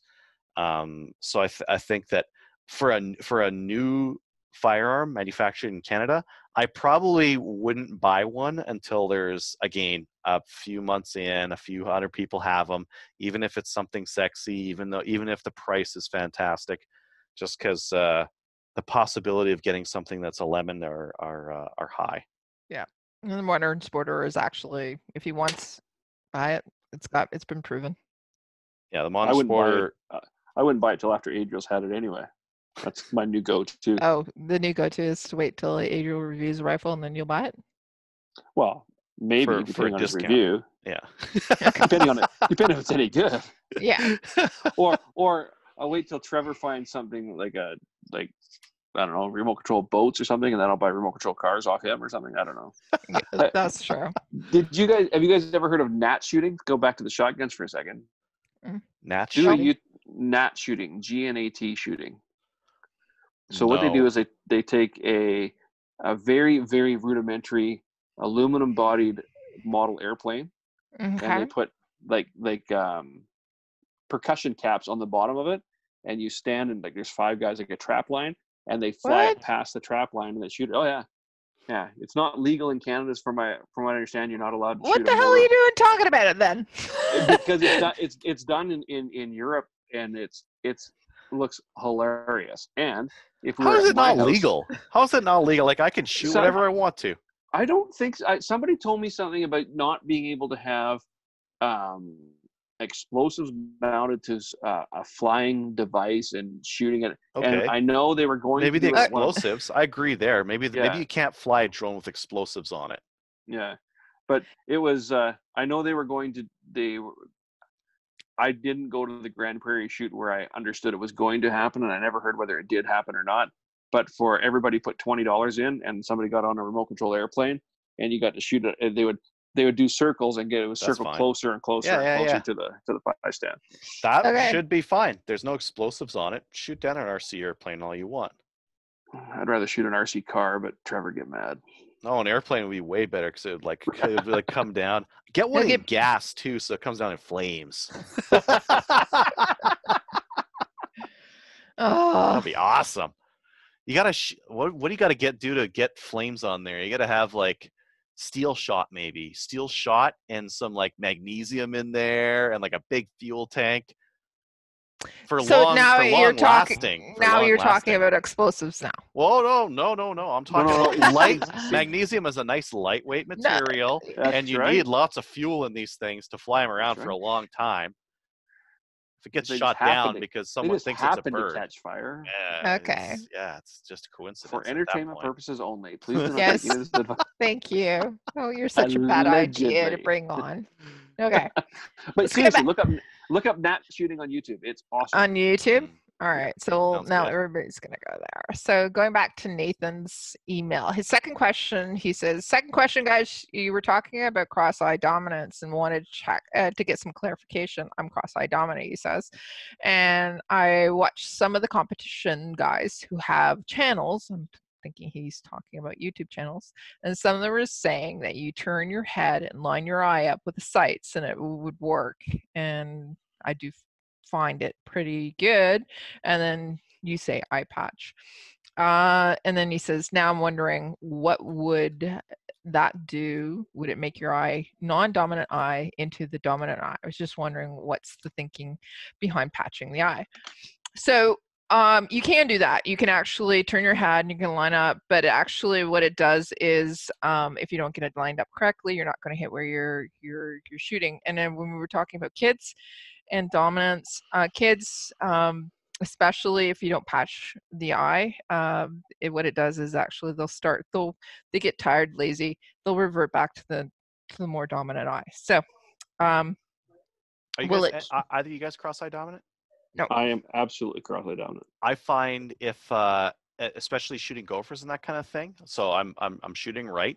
I have to keep both eyes open and I have to just focus with the one eye. If I squint with my left eye and I just do that the whole time, this eye will start going weird and it'll get watery and it's just really bad. Yeah. The tape on the glasses stops that, Adriel. Or keeping both eyes open. Yeah, or keep both eyes open. Yeah. But I think, Kelly, you should always teach people to shoot with their dominant eye. I'm 100% on that. And the reason for that is if you're transitioning from one different type of firearm to another. Like with a shotgun, you have to shoot with your dominant eye or the shotgun. Right. You can't do it cross-eye. Right. And then, of course, shotguns, both eyes are open anyway, right? Right. When you're going handgun, you can always use your dominant hand under your dominant eye with very little transition. And that's easy to do. With rifle, it's totally different though. And the reason that we can do either or, but what we do find is that with adults, it gets extremely hard because if you're right-handed and you're left eye dominant, it's it's really hard for people who have been writing for 30 years or doing whatever for 30 years to switch over to the left. It's easier to actually patch the eye, and you can strengthen the non-dominant eye and it can become dominant. But with kids, it's a little easier for you to actually switch the hand over to the dominant eye.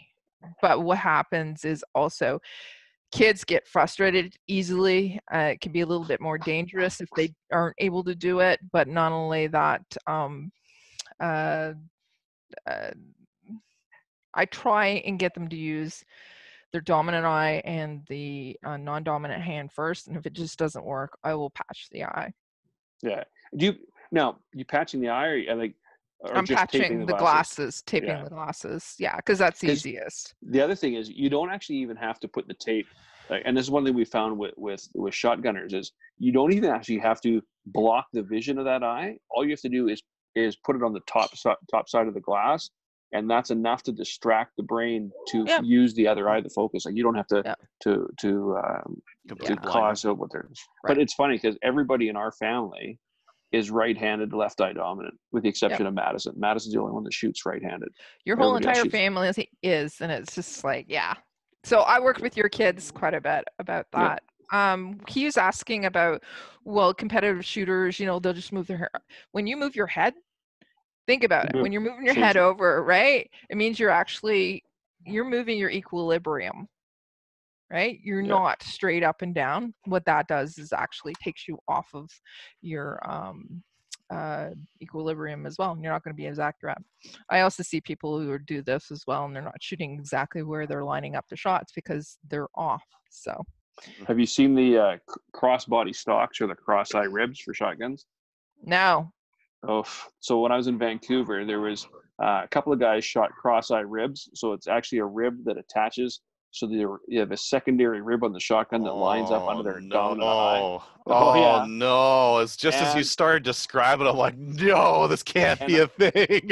And there was a guy who was a lifelong trap shooter who lost his dominant eye on his dominant side. So accident. And he actually got a custom-made stock where he would mount on his right shoulder and shoot under his left eye. It was a crossbody stock. I tried it. So it goes across the sternum? Yeah. No. So the stock goes into the right shoulder. Yeah. You still have and then you shoot it left-handed. Okay. But the recoil goes into your right. Hang on, I gotta make sure I get this right. No, he shoots it right-handed, so it's right hand, right shoulder, left eye. But it brought the right hand, it brought the whole gun over and underneath his left eye. Okay. It was craziness, and very expensive and not recommended. It's a thing and it exists.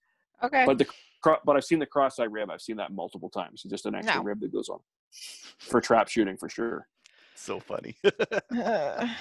Okay. Break your head if you didn't need it. But for people who are, lifelong shooters of one way, they have an injury to their eye. That's true. Yeah. And when you have money, you have more choices. Mm-hmm. That's going to be your tagline for tonight, isn't it? I will make the gun bend to my will. I have money. I will make it do what it needs to do. All right. Exactly.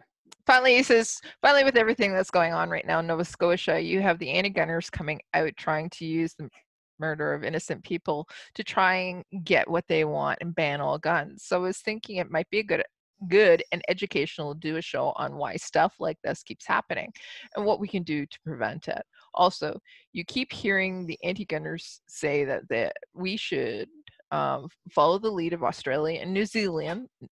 Okay. Nope. We have somebody who lived in New Zealand on the show tonight, and he's saying no.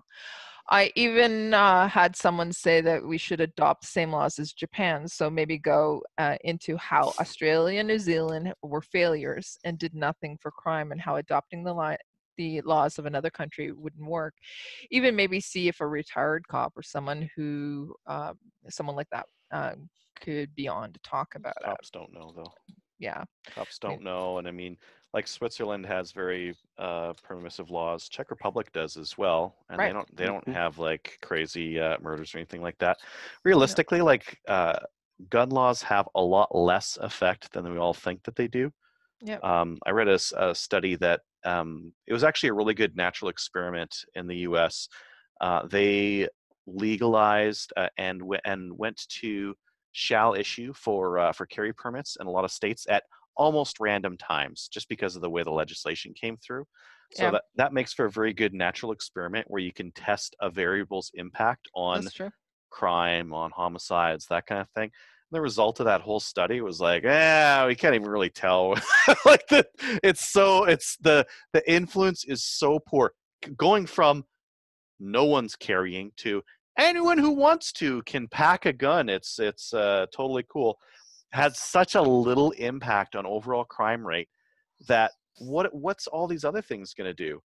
We already have licensing in Canada. We already have safe storage laws. Those are ones that you might be like, well, maybe that'll do something. But like banning assault weapons and banning handguns and that kind of thing.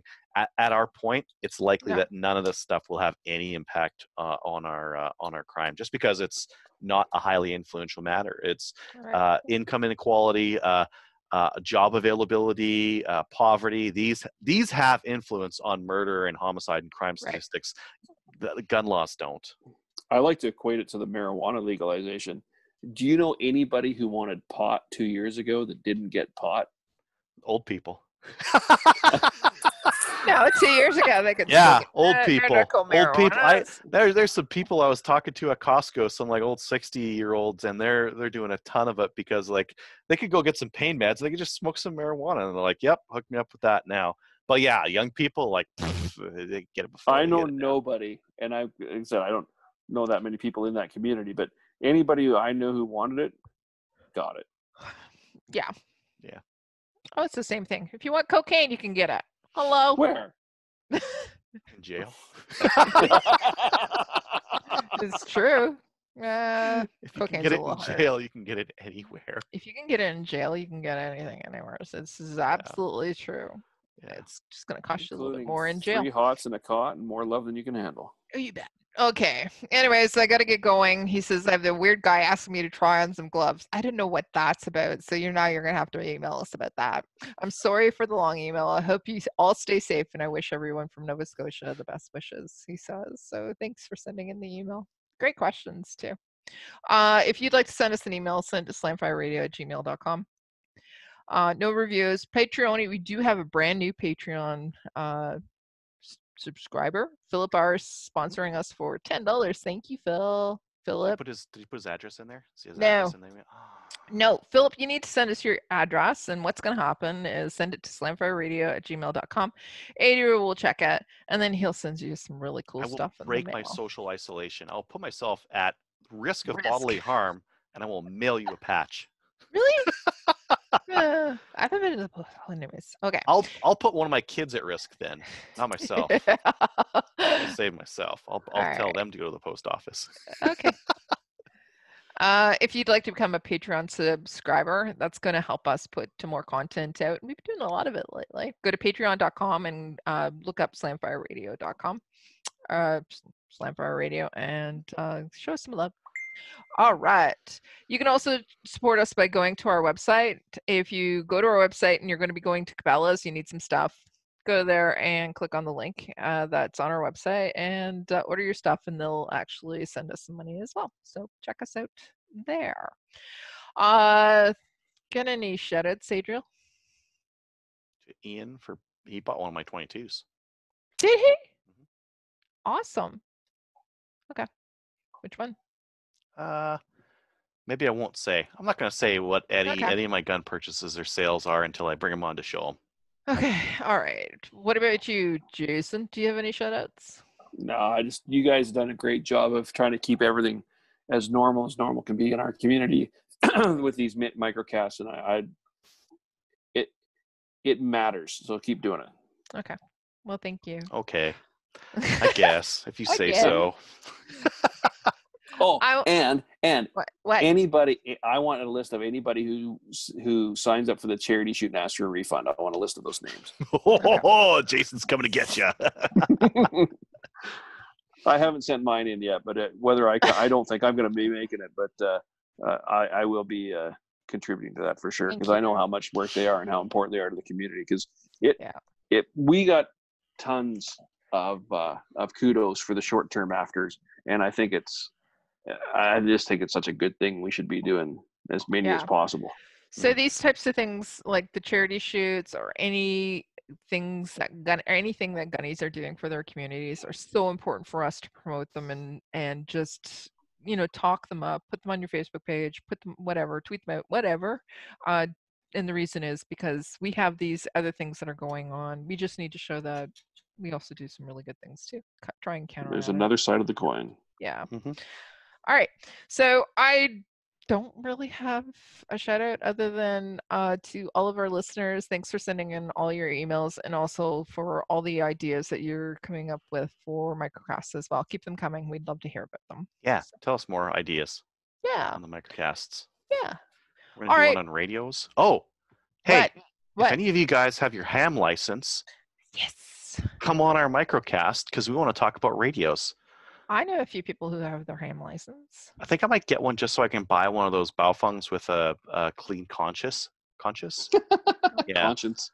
Yeah. There we go. Yeah. And I think it's the fact that it's from China that would cause my dirty conscience, but apparently you have they're unlocked from China too. You can do whatever. You can be like, I want to broadcast on this frequency, and it'll just let you. And you probably shouldn't, So you probably need like that. There's probably some decent. It can't be that hard, right? What, to get your license? Yeah.